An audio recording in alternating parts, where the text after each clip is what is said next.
et sœurs, nous ne voulons pas vous laisser dans l'ignorance au sujet de ceux qui se sont endormis dans la mort. Il ne faut pas que vous soyez abattus comme les autres qui n'ont pas d'espérance. Jésus, nous le croyons, est mort et ressuscité. De même, nous le croyons, ceux qui se sont endormis, Dieu, à cause de Jésus, les emmènera avec son Fils. Ainsi, nous serons toujours avec le Seigneur. Retenez ce que je viens de dire et réconfortez-vous les uns les autres. Parole du Seigneur.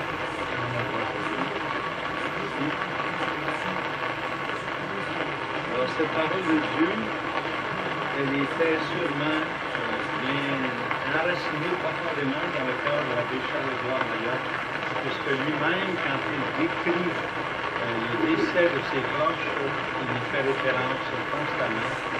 Et j'ai relu plusieurs témoignages justement de ces cultures, des êtres historiques là, qui sont disparus de son temps. Et puis, c'est très poétique, la description, mais en même temps plein d'une grande confiance. Quand, par exemple, il fait l'hommage de M. le juge Marc-Aurèle Plamondon, l'un plus proche, avec des poèmes et des paroles qui font du bien à relire encore aujourd'hui. Alors, uni à l'abbé Charles-Édouard Mayotte, qui, il y a 74 ans, entrait dans la maison du Père, et nous invite à redire notre confiance en Dieu par la prière du Seigneur. Notre Père, qui es aux cieux, que ton nom soit sanctifié, que ton règne vienne, que ta volonté soit faite sur la terre comme au ciel. Donne-nous aujourd'hui notre pain de ce jour. Pardonne-nous nos offenses, que nous pardonnons aussi à ceux qui nous ont offensés. Et ne nous soumets pas de la tentation, mais délivre-nous du mal. Amen. L'abbé Mayotte a fait beaucoup de choses pour sa communauté, la région des Bois-Francs, et entre autres, il a insisté pendant plusieurs années pour qu'on érige sur le mont Saint-Michel de Mont-Tabasca la fameuse croix lumineuse. Et c'est à la lumière de cette croix le soir qu'il reposera ici, et dans le jour à l'ombre de la croix selon l'intensité du soleil. Mais cette croix, plantée et bénite le 16 juin 1929, il la voulait ériger en mémoire des premiers missionnaires et des premiers colons des Bois-Francs. L'abbé Mayotte avait une admiration extraordinaire pour nos ancêtres. Il nous en a révélé la grandeur, la générosité.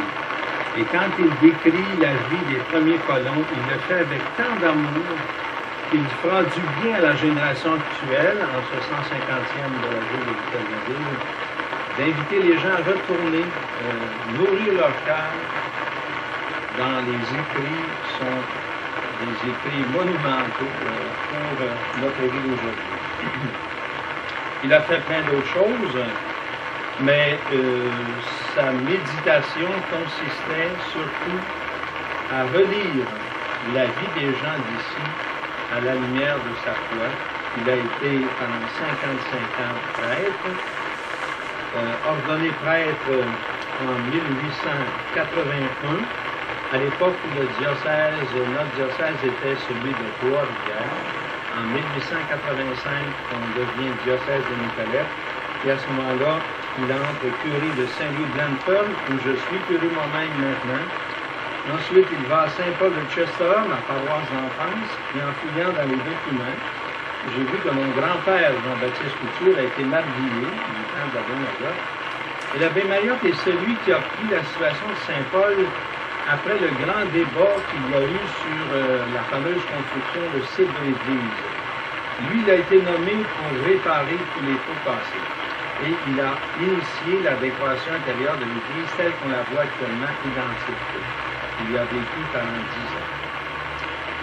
Alors, quand son ami dit que l'histoire unit les cœurs, c'est ce qui se produit aujourd'hui dans cet événement.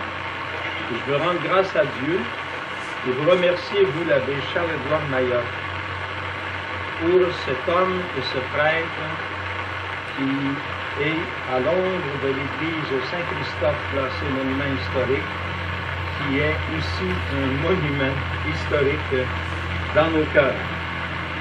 C'est un événement très significatif que cette nouvelle illumination ici dans le cimetière d'Arthabasca, cimetière patrimonial, à l'ombre de l'église classée monument historique. Et mon mot final serait celui de, en cette année du 150e de vie, je suis heureux que le tombeau de notre cher historien devienne accessible à tous ceux et celles qui voudront y venir en pèlerinage pour communier à l'âme de ce grand sommeur de fierté et d'amour. Puisse cette visite au cimetière nous relancer sur la route qui mène à la bibliothèque Charles-Édouard Mayotte et y consulter son œuvre Les Bois-Francs, écrit en 4 tomes. Rappelons-nous, l'histoire unit les cœurs. Que le Seigneur bénisse toute sa vie, que le Seigneur le bénisse et lui permette de continuer son œuvre d'historien pour garder les cœurs unis, l'histoire étant ce que nous unit tous, que Dieu Tout-Puissant le bénisse, qu'il repose en paix, comme c'est marqué sur sa petite plaque, et qu'il soit pour nous un guide encore aujourd'hui